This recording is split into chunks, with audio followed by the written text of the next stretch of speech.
Terrifying things unfortunately happen every day, and sometimes people just need to share their stories. From the story of America's first serial killer, to some stories that leave us with some good safety lessons, all the way to some stories that I just can't even explain. On today's list, I'll be covering 10 real-life stories too scary to finish. Starting off this list in our number 10 spot, we have H.H. Holmes. This is the real-life and incredibly terrifying story of H.H. Holmes. H.H. is often referred to as America's first serial killer, which just seems like a title no one should ever want to hold. While he confessed to 27 of his crimes, there are some who believe the actual number might be closer to 200, which is just insane. You might be wondering how he was able to accomplish this horrifying amount of crimes, and that is due to his building of a hotel in Chicago. This hotel was designed to be like a maze full of windowless rooms, which were intended to make escaping almost impossible, which honestly is such a scary thought. H.H. was the only person who knew the entire layout of the hotel, which he purposefully ensured by hiring and firing multiple different builders throughout the construction of the hotel. The hotel consisted of things like doors that could only be opened from one side, or doorways that opened to reveal just a brick wall behind them. There was also a safe big enough for a human being to be put inside of, which unfortunately he did, and then there was also a very large chute which he used to get bodies from the upper floors to the basement, where there were 2 huge furnaces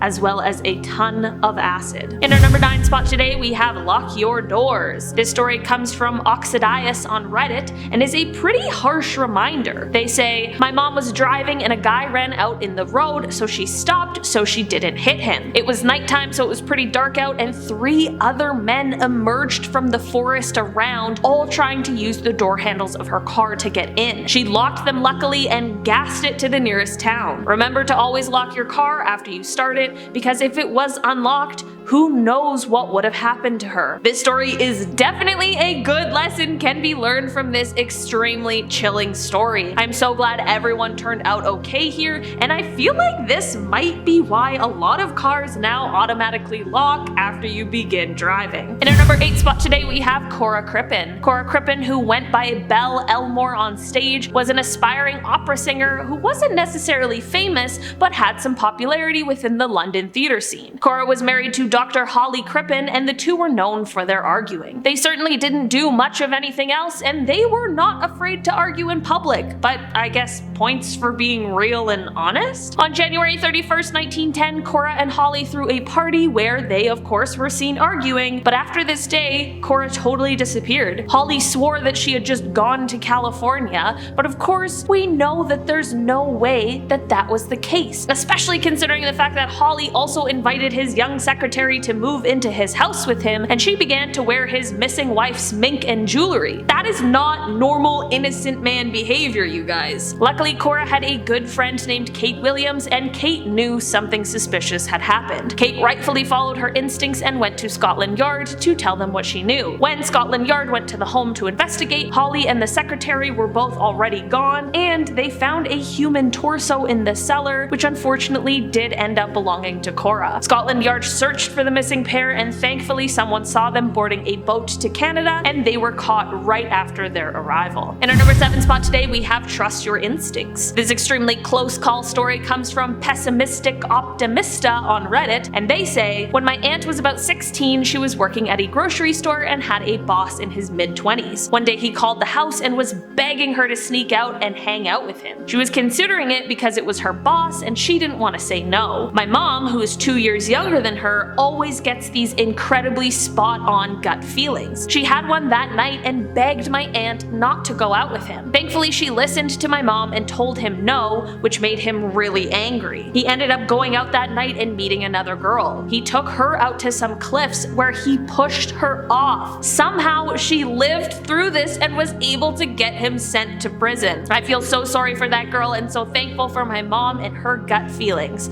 Always trust your gut." I definitely agree with them on that sentiment, and I am so glad that the girl who got pushed ended up surviving and that they caught the creepy, terrible boss before he could hurt anyone else. In our number 6 spot today, we have Sleep App. This story starts off when a guy downloaded one of those apps that records louder sounds that it hears throughout the night while you are sleeping. Many people use this sort of thing to hear their snoring or see if they talk in their sleep or if they move around a lot. You know, you get the idea. So, this man gets the app and is obviously excited to use it that night. The next day, he starts to go over the sounds that the app picked up, and everything was normal and what he expected until it very quickly wasn't. What was the sound of snoring stopped, and he began to hear the sound of his doorknob moving, and then the sound of his door opening. It's also worth mentioning that he lived alone. He began to look around his apartment and still found everything locked up and the chain on his door. I have no idea what happened here, you guys, but I am not sure that I want to find out. I think it's safe to say that that app probably got deleted pretty soon after. In our number 5 spot today, we have Hunter's Nightmare. This story starts off with a guy's son who's around 4 or 5 named Hunter. Hunter unfortunately had really bad dreams quite often, and he would usually go and sleep with his dad when he got scared from the dreams. One night as they were sleeping in separate rooms, the dad was awoken by the sound of Hunter yelling for him, which is already not great, but Hunter was also calling him by his name and not dad, which is obviously not necessarily typical for a 4 or 5-year-old. The dad ran to his room and Hunter was asleep. His dad woke him up and said, "Hunter, you were calling me. Is everything okay?" To which Hunter replied, "Dad, when they call you, you're not supposed to answer."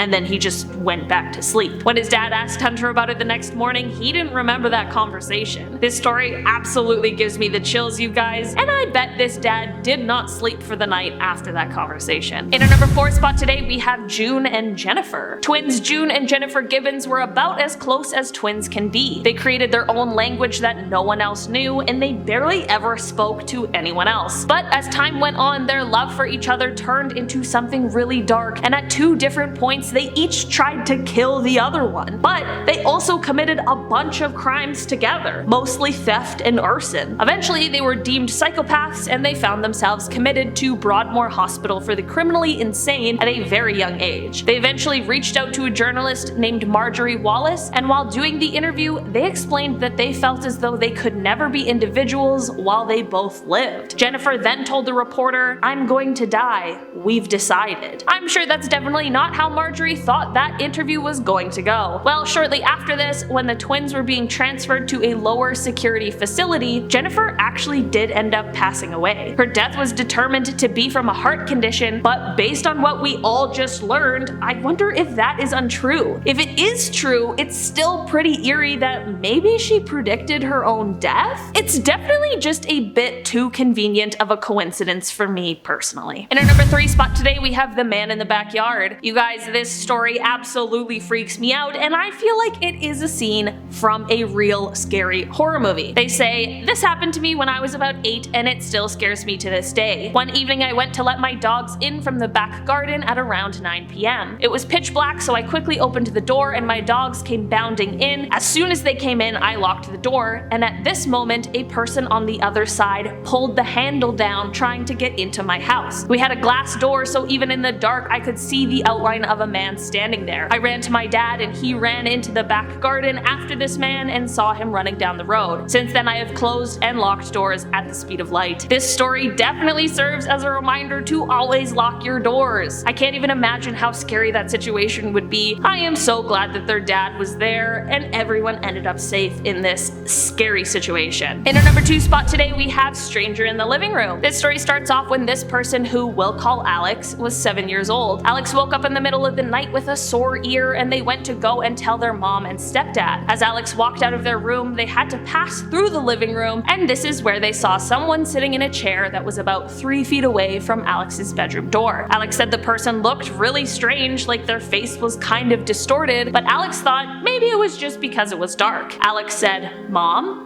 The person shook their head, and then this is when Alex started to get a bit scared. Alex then asked, "Mike?" And the person shook their head again. Alex was obviously really freaked out and didn't know what to do, so they just thought maybe the best thing to do would be to just go back to bed. Alex got back into bed where they closed their eyes for a second, but when they opened them again, this person, creature, thing was now in their bedroom doorway with a very creepy smile on their face, and their head was nodding furiously. Alex screamed as loud as they could, finally, and this woke up the mom and the stepdad, who came running to the rescue. When the stepdad got there was nothing to be seen. Whatever this creature, human thing was, it just totally disappeared. In our number 1 spot today, we have Don't Stop. This is a story that I honestly am unsure of what to even make of it, you guys. This story goes, I was driving to pick up a friend who was at this cabin party about 40 miles west of where I lived. It was close to 2 a.m. So I'm driving down this back road to find this random cabin somewhere, and I come across this red 4-door sedan with all the doors open and 4 limp figures sitting in the seats with their heads slumped over.